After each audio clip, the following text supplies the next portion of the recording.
Welcome back sa ating channel. My name is Adelina. Pag-uusapan natin guys tungkol Mother of Million, Mother of Thousand. Sa Mother of Thousand muna po tayo. Sobrang dami na po nila ngayon. Ito po ang Mother Thousand na tinatawag guys. Napupuno po lahat ng dahon niya ng mga babies. Ganda pong tingnan kapag sabay-sabay silang tumutubo. Malakas po yung hangin dito kaya hindi po napupuno yung mga babies niyan. Nang nangyayari po, nililipad po ng hangin yung mga babies natin. Tapos kung saan-saan po siya tumutubo dahil nga po sa lakas ng hangin, pumipitik din po siya kahit po masagi lang ninyo siya ng konti. Sensitive din po yung kanyang dahon kasi po pag nasagi lang ninyo ng konti ito, napuputol po sila. Gaya nito, naputol oh. Pero kahit po ganito lang kaliit yung inyong itanim, ipatong sa lupa o itapon lang po ninyo, tutubuan po yan ng mga babies, so mas mabilis po dumami. Hindi na po natin kailangan pang ipro pa yung ganitong klase ng halaman. Kusa po silang dumadami dahil pumipitik po yung kanyang mga babies kung saan-saan. Napakarami niyang babies sa ilalim. Tumubo lang po yan dito sa paso na to. Nililipad lang po ng hangin yan dahil mayroon lang po akong isang puno noon na ngayon sobrang na pong dami nila. Meron din po ako dito na tinanim ko po yan sa pasong ito. Meron din po ako dito na hindi ko rin po yan itinanim. So tumubo lang po sila sa aking mga pot. O ayan.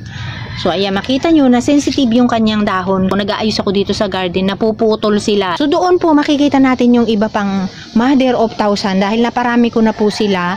Itinanim ko po sila nung mga baby pa sila. Pinagsama-sama ko po sa isang pot. Makikita nyo dito na nagsiksika na po sila sa isang pot. Pero maliit lang po yung pinagtaniman ko ditong pot guys. Ayan o. Maliliit lang po nang itinanim ko yan. Tinanggal ko yung nung bago pa lang po kasi ako. Isa lang kasi yung puno ng aking Mother of Thousand. Pinagsama-sama ko sila dito. Ang dami. Yung palibot ng kanyang leaves nagiging brown. Pag nasa sunlight sila, magbabago po sila ng color. Nagre-red siya. Yan ang maganda sa Mother of Thousand dahil nag-iiba po ng kulay ang kanyang leaves kapag summer. Mas maganda po yung kulay ng leaves nila kasi ito po talaga nasa direct sunlight. Kahit hapon po naiinitan sa bandang side na to. Ganda po o brown or yellow. Nagsama po yung kulay niya. Nyo dyan na ang dami niyang mga babies sa ilalim. Ayan o. So nililipad po, nagkalat sila dito. Yung iba tinapong ko na sa sobrang dami.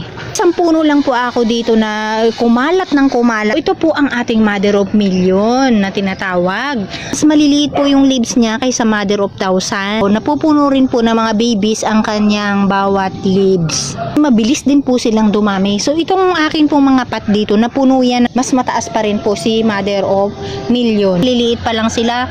Mayroon na pong mga babies. Kaya ganun po sila kadami. Maraming pong salamat sa inyong panonood. Thank you so much at ingat po tayong lahat. Bye-bye!